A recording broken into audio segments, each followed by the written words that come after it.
आजमगढ़ जिले के रौनापाड़ थाना क्षेत्र के पांडे के पूर्वा गांव की महिला की हत्या के मामले में प्रशासन की कार्रवाई से असंतुष्ट सपा प्रतिनिधि मंडल ने डीएम से मिल पीड़ित परिवार को मुआवजे व अन्य सहायता की मांग की है। शुक्रवार को समाजवादी पार्टी का एक प्रतिनिधि मंडल जिलाधिकारी विशाल भारद्वाज से मिलकर बीते दिनों रौनापाड़ थाना क्षेत्र में मौर्य समाज की महिला की हत्या के मामले में पीड़ित परिवार को मुआवजा व अन्य सरकारी सहायता दिया जाने की मांग को उठाया। इस मामले में प्रशासन की कार्रवाई से कहीं न कहीं समाजवादी पार्टी के लोग असंतुष्ट भी दिखाई दे रहे थे। जिलाधिकारी कार्यालय पहुंचे सगड़ी विधानसभा क्षेत्र के विधायक डॉक्टर एचएन पटेल ने बताया कि इस तरह से निर्मम हत्या यह दर्शाती है कि गरीब मौर्य समाज के व्यक्ति से कितनी नफरत रही होगी।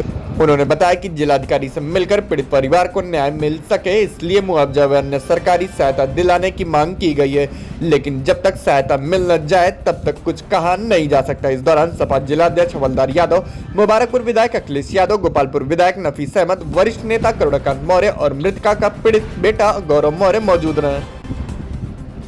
न्याय के लिए हम लोग आए थे डीएम साहब के पास कि हमारे विधानसभा में पांडे का पूरा है, वहाँ पे कुछ आताताइयों ने एक मौर्य समाज की महिला का चाकू गोद करके इतनी बुरी तरह से हत्या करी कि उसको देख करके आदमी सिहर उठेगा। और जब हम लोग उस गांव में गए तो उस परिवार इतना गरीब कि शायद आज के युग में मौर्य समाज का कोई परिवार उतनी गरीबी झेल रहा होगा।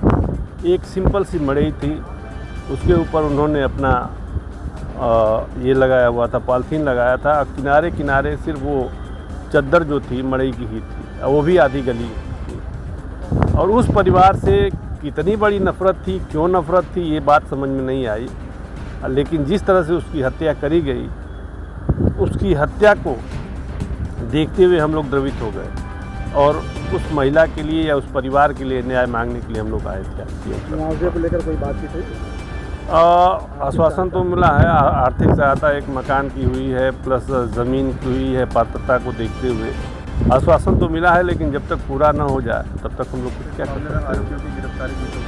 हाँ, गिरफ्तारी हुई है, लेकिन ये मामला सिर्फ गिरफ्तारी तक सीमित रहे उचित नहीं होगा, क्योंकि एक वाक़या हुआ था दिल्ली में जो पूरा देश टहल उठा था, सेम उसी तरह की घटना ये भी हुई है। जघन्य अपराध क्या कह सकते हैं, उससे भी बड़ा अगर कोई शब्द है तो हम कह सकते हैं, क्योंकि जिस तरह चाकू से गोद करके अतन को काटा गया है, गुप्तांग को छेदा गया है, गली को रेता गया, बाप रे बाप, इस तरह की घटना वास्तव में। प्रशासन ने जो कार्रवाई किया, पुलिस ने जो कार्रवाई किया, गिरफ्तारी किया, मुठभेड़ दिखाया है, तो उसका संतुष्ट है? ये कार्रवाई सही नहीं, वो तो प्रशासन की कार्रवाई अपने स्थान पर सही है, उसको कहाँ तक आगे ले जाता है प्रशासन, ये तो देखने की बात है। परंतु उस परिवार को प्रथम दृष्टया जो न्याय मिले, खास करके जो हम लोगों ने मांग करी है वो मिलता है, तो हम लोग थोड़ा सा लाट घाट के बगल में पांडे का पूरा गांव है। वहाँ पे जो पति पत्नी पे हमला हुआ और पत्नी की निर्मम हत्या कर दी गई, उसी के संबंध में हम लोग आए थे। और प्रशासन जो आजमगढ़ का ही प्रशासन दो तरह की कार्रवाई करता है। अभी हरिहरपुर में जब एक घटना हुई थी तो वहाँ सामान्य जाति की हत्या हुई थी और बैकवर्ड के लोग उसमें इन्वॉल्व थे, तो उनका घर गिरा दिया गया। लेकिन उससे कहीं ज़्यादा दर्दनाक तरीके से हत्या करने के बावजूद आज तक लाट घाट की घटना में बुलडोजर नहीं गया, ना कोई अधिकारी ये जांच करने गया कि इसका मकान अवैध है या वैध है। केवल दलित बैकवर्डों पे ही ये सरकार बुलडोजर चलवा रही है। उसी संबंध में हम लोग आज डीएम से मिलने आए थे। हम लोगों ने अनुरोध किया कि चूँकि गरीब परिवार है और उसको आर्थिक सहायता के साथ साथ भूमि आवंटन और आवास की मांग किया गया है, जैसा कि डीएम साहब ने आश्वासन दिया है। लेकिन जब तक हो न जाए तब तक ये लड़ाई जारी रहेगी।